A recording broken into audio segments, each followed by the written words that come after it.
If you're having problems with your septic system and you're tired of spending so much money each year to have it pumped, then SeptiClean is the answer for you. SeptiClean is an advanced specially formulated blend of bacteria used in the treatment of home and commercial septic systems. The breakdown of waste in your system relies on biological activity of naturally occurring bacteria. SeptiClean restores the natural biological process in your septic system and boosts the existing biological activity. SeptiClean is completely safe on all plumbing and can help prevent expensive emergencies in pumping. SeptiClean has approximately 6 to 100 times the bacteria count of other leading off-the-shelf brands in a 1-year supply. SeptiClean comes in a water-soluble pack, which you flush down the toilet once a month with no mess or stress. Save time, money, and maintenance on your septic system. Find SeptiClean at Emporium True Value Hardware on Main Street in Sag Harbor or visit micro-tab.com. That's micro-tabb.com. Micro-tabb.com. It's The Other Side of Midnight with Frank Morano.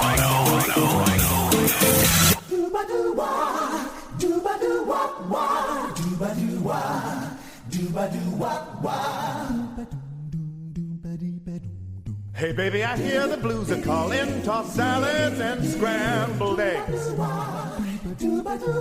And maybe I seem a bit confused. Yeah, maybe, but I got you pegged. But I don't know what to do with those tossed salads and scrambled eggs. They're calling again. This is The Other Side of Midnight. I'm Frank Morano. Now, believe it or not, my wife has never seen the television show Frasier. Now, after I made her suffer through 11 seasons of Cheers, little did she know that the next thing that was in store for her was 11 seasons of Frasier. So we're actually in the middle of it now. You know me. I'm a sucker for any radio show, any TV show that takes place at a radio station.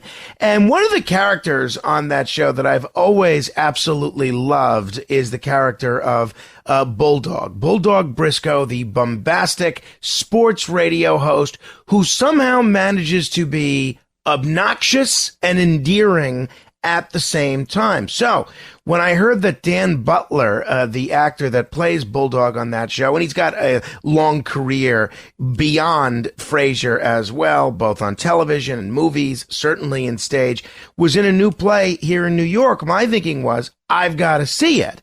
But when I learned there's a radio tie-in to this play as well, my interest absolutely skyrocketed. Very, very pleased to welcome the star of Another Shot, the one and only legendary actor, Dan Butler. Dan, it's great to have you on the radio. Thanks for joining me. Thank you so much for the kind introduction. Dan, you know, I made the Bulldog reference, and I'm sure there's a part of you over the course of the last 30 years since you've been associated with that character that makes your eyes roll. I'm sure you hear about it every day. Dan Butler, the person, is pretty different from the character of Bulldog, no doubt about it. Does it get annoying for people to make Bulldog references every day? Oh, no, not at all. I mean, I'm surprised people recognize me because I think I'm much older than I was, but I'm always grateful because I've learned over and over the power behind making someone laugh, and people come up to me not only that they're appreciative of it, but they bring up personal times where they were going through hardships, and laughing at that show or at me got them through it. So I'm grateful. You know, Kelsey Grammer's been kind enough to be a guest on this show several times, and I've always enjoyed chatting with him. I'm going to ask you the same question that I asked him. How did you guys capture the vibe of a 90s talk radio station so well? I don't know that you've ever worked in radio, and I know Kelsey hasn't, but yet I would think that you guys were in the studio next door to where I'm working now. Excuse me, Dr. Crane? Hi, Carrie. Hi. I have your pants. Whoa, Doc! Where'd you leave them? They're new, Bulldog. Some of the finer department stores deliver garments to their busier customers. Actually, we don't. I just thought it'd be nice to see you again. Excuse me. You look very familiar. Didn't I let you pour a flaming tequila shooter down my throat at Sloppy Nick's during last year's Indy 500? No. Well, what you doing next Memorial Day? Bulldog, as certain as I am that any young lady in the world would love to set your face on fire. Terry, I believe, is here to see me. Okay, hey, you can't blame a dog for trying. Just on the off chance it might make a difference, I drive a 94 Camaro. I think there's something about just the camaraderie of most of us came from the theater. I knew most of the people beforehand, before doing the show, and I think there might be a parallel between the two, and we just did what was in front of us, and we knew we were in a medium where the people listening in are just hearing your voice. So I'm sure we pushed towards that a little bit, but I think it came naturally. We're talking with Dan Butler. You can see him now in Another Shot. If you want to get tickets, you can check out anothershotplay.com. It's showing Tuesdays and Fridays at 7 p.m. and then Saturdays at 2 and 7 p.m. Same thing on Sundays as well. So it's a tough schedule. Dan, I know, as I alluded to, you've done a lot of stage work. You've done a lot of television work, a lot of film work. Do you have a preferred medium? Do you prefer stage to screen? Well, it's where I started, and I like that most of the time the storytelling is on your shoulders. I mean, once the play gets going, you can't say, stop, let's do it again. And I love being present for something that's never quite going to be the same ever again. But I'm usually happy with whatever I'm doing at the moment. And it's great. It's great doing this play. I'm really proud of it. Great cast, and it's a terrific play. So let's talk about the play. The play is called Another Shot. It is based on a true story done with a lot of humor. The story of Harry Tynowitz, who our listeners on WGN in Chicago will absolutely be familiar with because he was such a staple in Chicago broadcasting for so long and on WGN specifically for so long. What attracted you to this role? What made you want to do it? Well, I first did a reading during the pandemic over Zoom when they were developing it, and my friend Jackson Kay was directing it. And I had a lot of fun doing it, and then was surprised at how deeply affecting it was, because it's his tale of having to go to rehab for alcohol recovery.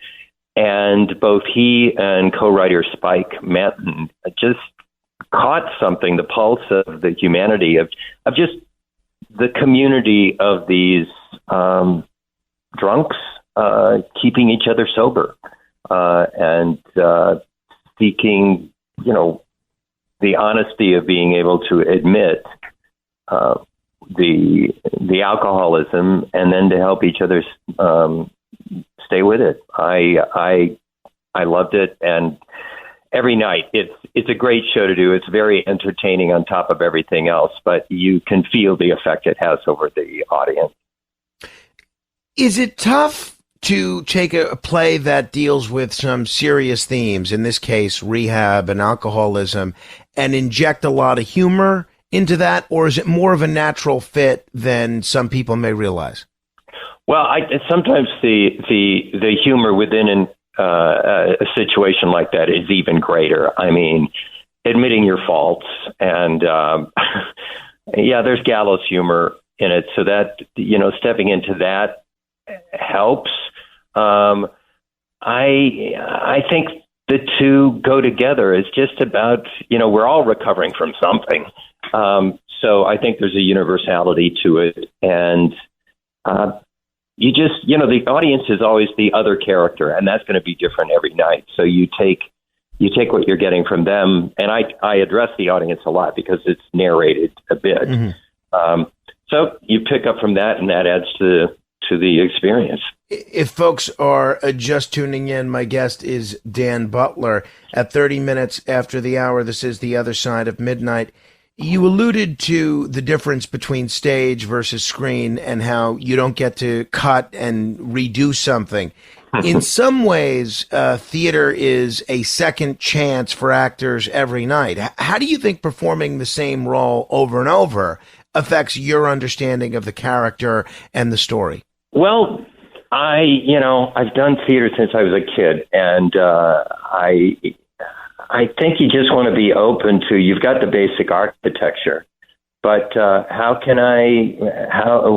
what new thing can I discover tonight? How can I connect to something new? I mean, I did this show 3 years ago in Chicago, and, when we remounted it here, it was, I didn't want to throw the baby out with the bathwater, but what moved me about the show 3 years ago is completely different now. So how can I stay open to that?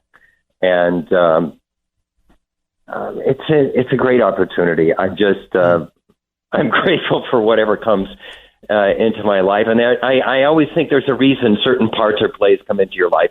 And for this to come into my life twice, I just go, why? What am I supposed to be doing with this? And be grateful for it. Acura's all-new ADX, a compact SUV that isn't just built for one thing. It's precision crafted for everything. To escape the grind with available all-wheel drive. To go with your flow with available Google built-in. Hey Google, turn it up. Okay, turning up the volume. And crafted to be heard with an available Bang & Olufsen premium sound system. The all-new Acura ADX, crafted to match your energy. Acura, precision crafted performance. Take your vibes and go. Google is a trademark of Google LLC. Last week was our first playoff game, and my plaque psoriasis was so itchy under all my gear. Sometimes just thinking about scratching could take me out of the moment. And then my doctor told me I could get clearer skin with a pill called Otezla. Otezla apremilast is a prescription medicine used to treat adult patients with plaque psoriasis for whom phototherapy or systemic therapy is appropriate. Otezla can help you get clearer skin after just 4 months. Okay, ready for the next game. Talking to my doctor about a pill was a total game changer. Don't use Otezla if you're allergic to it. Get medical help right away if you have trouble breathing or swallowing, swelling of the face, lips, tongue, throat, or arms. Severe diarrhea, nausea or vomiting, depression, suicidal thoughts, or weight loss can happen. Tell your doctor if any of these occur and if you have a history of depression or suicidal thoughts. Live in the moment. Ask your doctor about Otezla. Call 1-844-4-OTEZLA or visit Otezla.com for prescribing info about cost, and more. This podcast is supported by Progressive, a leader in RV insurance. RVs are for sharing adventures with family, friends, and even your pets. So if you bring your cats and dogs along for the ride, you'll want Progressive RV insurance. They protect your cats and dogs like family by offering up to $1,000 in optional coverage for vet bills in case of an RV accident, making it a great companion for the responsible pet owner who loves to travel. See Progressive's other benefits and more when you quote RV insurance at Progressive.com today. Progressive Casualty Insurance Company and Affiliates. Pet injuries and additional coverage and subject to policy terms. Obviously, a lot of people may know you from Frasier, from Roseanne, from any of the other shows that you've done over the years, any of the other films that you've been in, Silence of the Lambs, whatever the case may be. Do you find that your on-screen work in previous well-known shows or films, like a Frasier, for instance, has influenced how audiences respond to you in the theater? I realize you did stage first, but do you ever get the sense that folks are expecting to see the bombastic Bulldog when they come to see a play like Another Shot? Or do you feel theater goers connect with you in a totally different way? Well, it may be if seeing me on Frasier is their only experience up to now, I expect that to be the first, root of their expectations. But then it changes, just come along for the ride of this. I mean, it is ironic that both, as you mentioned, both Bulldog and Harry were sports radio commentators. So I would expect someone to come to the show and go, oh, it's Bulldog in rehab or whatever. But I just go for the ride, and it's a good ride. Obviously, I think I don't know you well, but I would think this character is pretty different from Dan Butler, the person, as well. What's your process like for understanding and emphasizing with characters or empathizing with characters that are pretty different from you as a person?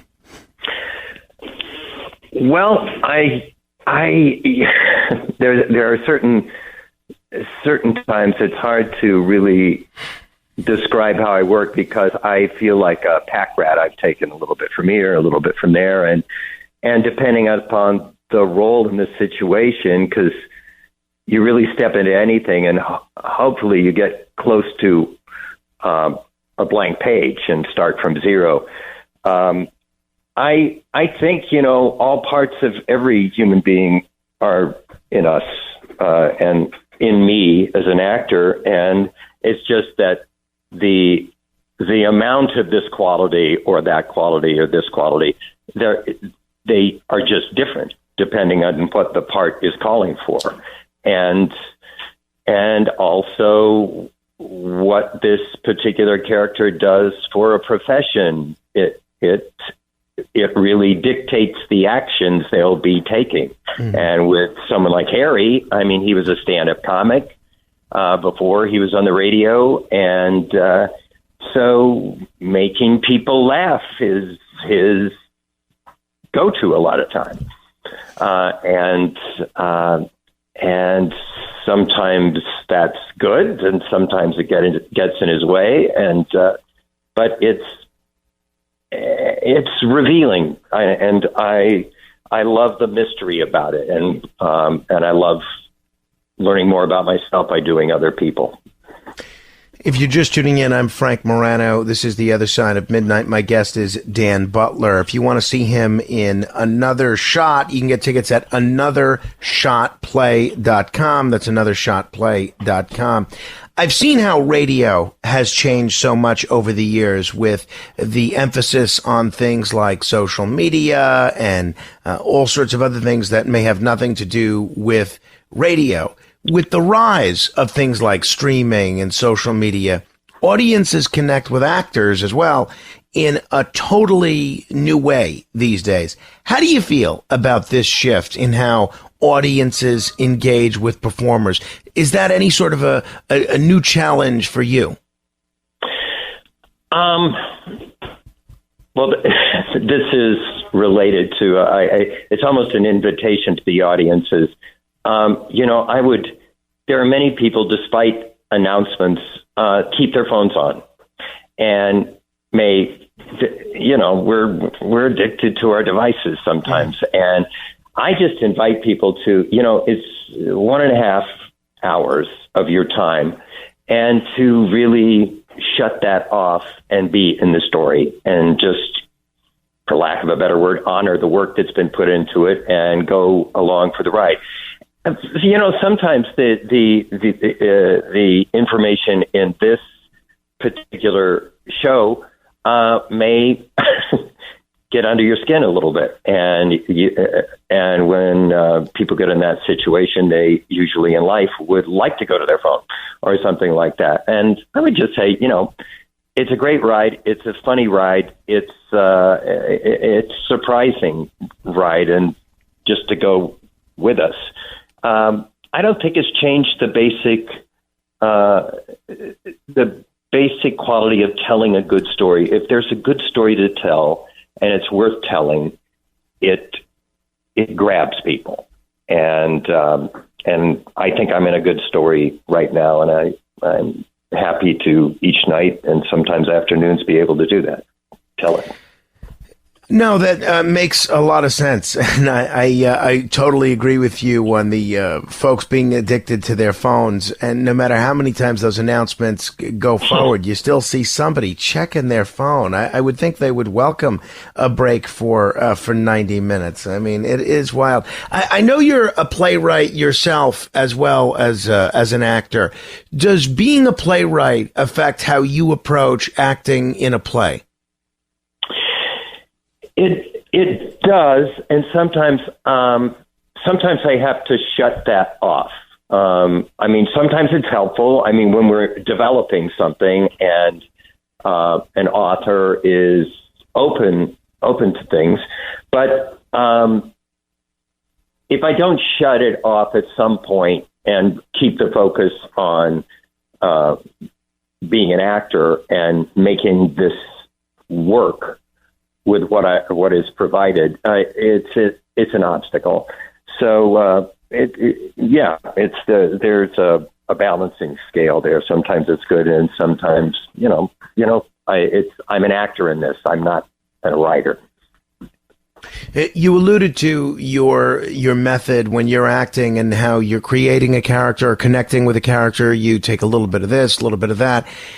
When you're playing someone that's a real life person, do you feel any sort of pressure to sound like, look like, emulate the mannerisms of that person in real life? Or because this is your character on the stage, do you feel that same freedom to create the character as you see it? I think it's relative. It depends. I was over in Ireland earlier this year doing Tuesdays with Maury, and I felt a deep sense since the broadcasts were on Nightline with Ted Koppel. It was there. There was information, but still, he's not a household known person. With Harry, yes, I tried to a certain extent, but I also said, well, I'm going to leave it up to a little bit of fate to see where I meet Harry. And I didn't put as much emphasis on it, say, compared to I needed to get something exactly like this historical figure is. And his daughter came to one of the last performances in Chicago when we did it there, and she said, "You were like my dad." And I really was not focusing on doing that. So something in essence came through what Harry has written, what I was doing, and that, mysterious sort of magical thing that happens. It's so funny. I didn't realize that you did Tuesdays with Maury, and Mitch Albom, who wrote initially that book, he's another radio guy. So clearly there's something in your career that keeps drawing you to these radio people. If you ever decide to throw in the towel with this acting thing, I'm guessing you could probably make the transition to radio pretty well. Oh my gosh. Well, I feel like I love old radio too. I was a history nerd growing up and was just immediately drawn to the 1930s and 40s when radio was king. And I swear some part of me must have lived back then. I just am so drawn to it. That's awesome. That's great. Love to hear that. If people want to check out the show, go see Another Shot. Get tickets at anothershotplay.com in the New York area. It's showing Tuesdays, Fridays, Saturdays, and Sundays. And I'm looking forward to seeing it as well. Dan, thank you so much. It's been a real treat. Thanks, Frank. I appreciate it. Thank you. Dan Butler. If you want to comment on any portion of our conversation, you can give me a call, 646-720-0635. That's 646-720-0635. This is The Other Side of Midnight. Straight ahead. Today's episode is sponsored by NerdWallet's Smart Money Podcast. Making financial decisions shouldn't feel like picking a TV show. Too many options, too much hype, and no way to know what's actually good. NerdWallet's Smart Money Podcast cuts through the clutter. Their finance journalists break through real-world money decisions with clear research-backed insights. From investing to home buying to credit cards, the nerds help you navigate major financial decisions with confidence. Leave TV to fate. Leave your next financial move to the nerds. Follow NerdWallet's Smart Money Podcast wherever you listen.